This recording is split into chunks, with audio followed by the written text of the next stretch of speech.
도널드 트럼프 미국 대통령과 영부인 멜라니아 여사가 코로나19 양성 판정을 받았습니다. 대선을 한 달 앞둔 상황에서 향후 유세 일정과 표심에도 큰 영향을 미칠 것으로 보이는데요. 국제부 취재기자 연결해 자세히 알아보겠습니다. 김영근 기자. 네, 국제부입니다. 네, 트럼프 대통령이 코로나19 감염 사실을 직접 밝혔죠.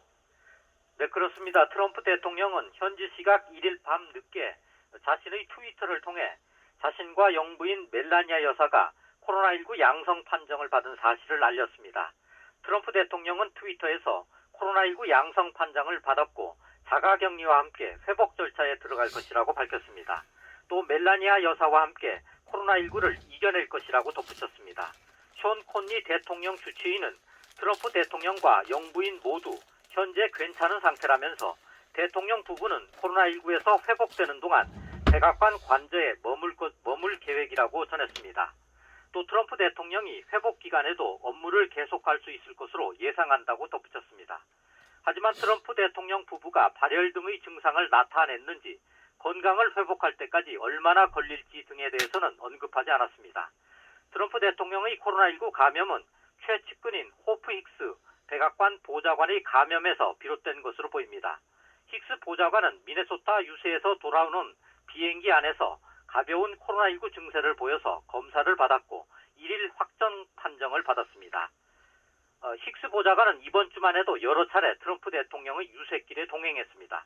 특히 지난달 30일 미네소타주 유세를 위해 이동할 때는 대통령 전용 헬기인 마린 원에 트럼프 대통령과 함께 탔습니다. 또 전날 대통령 선거 TV 토론을 위해 클리블랜드로 이동할 때는 전용기인 에어포스 원에 함께 탑승했습니다.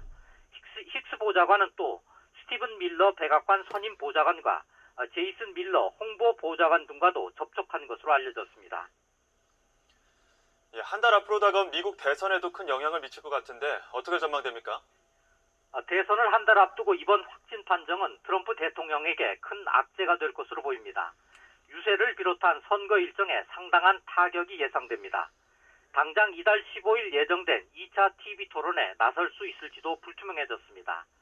뉴욕타임스는 만약 트럼프 대통령이 아프기까지 하다면 대통령 후보 자격을 유지해야 하는지에 대해서 유권자들의 의문이 제기될 수 있다고 지적했습니다. 그동안 코로나19의 위험성을 저평가하고 느슨한 방역 정책을 펴온 데 대해서도 표심이 부정적으로 작용할 가능성이 있습니다. 뉴욕타임스는 트럼프 대통령이 확진 판정을 받은 것 자체만으로도 그동안의 소극적인 방역 정책과 관련해 정치 생명에 재앙을 초래할 수 있다고 전했습니다. 게다가 트럼프 대통령의 건강 상태에 따라 트럼프 행정부의 대내외 정책에도 적지 않은 여파가 미칠 것으로 보입니다. 지금까지 국제부에서 전해드렸습니다. 지난달 29일 트럼프 대통령과 첫 TV 토론을 벌였던 조 바이든 민주당 대선 후보는 코로나19 검사에서 음성 판정을 받았습니다. 트럼프 대통령과 앙숙인 낸시 펠로시 하원 의장은 이번 일이 나라의 교훈이 되길 바란다고 말했습니다. 김원배 기자입니다.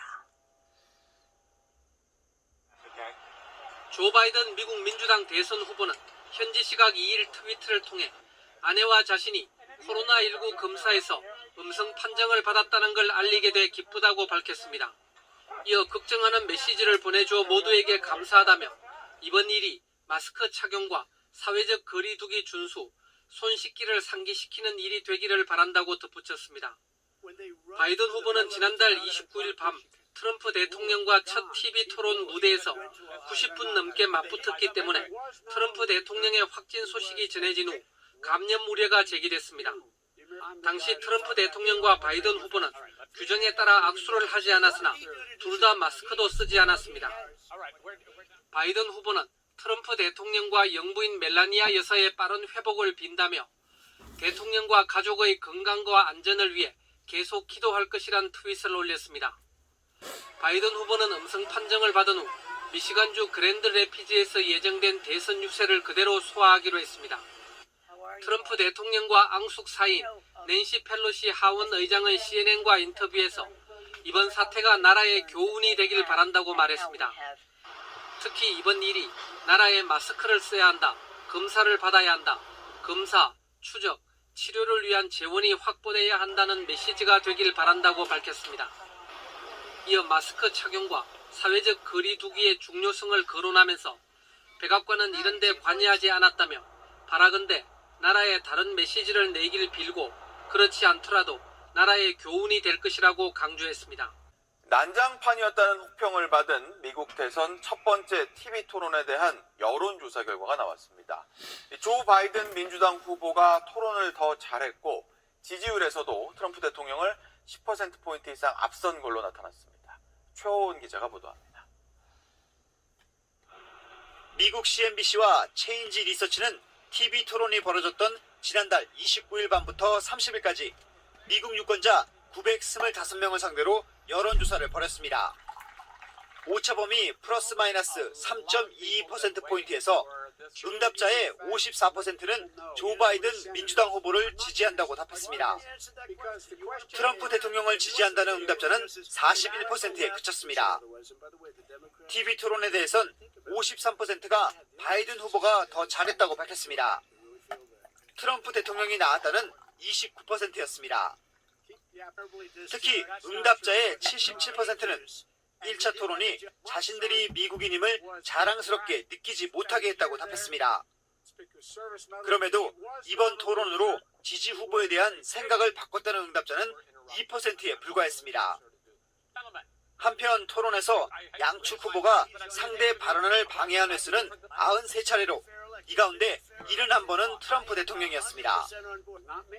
미 대선 토론에는 상대 발언을 방해할 경우 해당 후보의 마이크를 끄는 등의 토론 규칙 변경을 검토하고 있지만 트럼프 대통령은 트위터를 통해 자신이 1차 토론에서 쉽게 이겼다며 왜 2, 3차 토론 규칙을 바꾸는 걸 허락하겠냐면서 반대 입장을 나타냈습니다.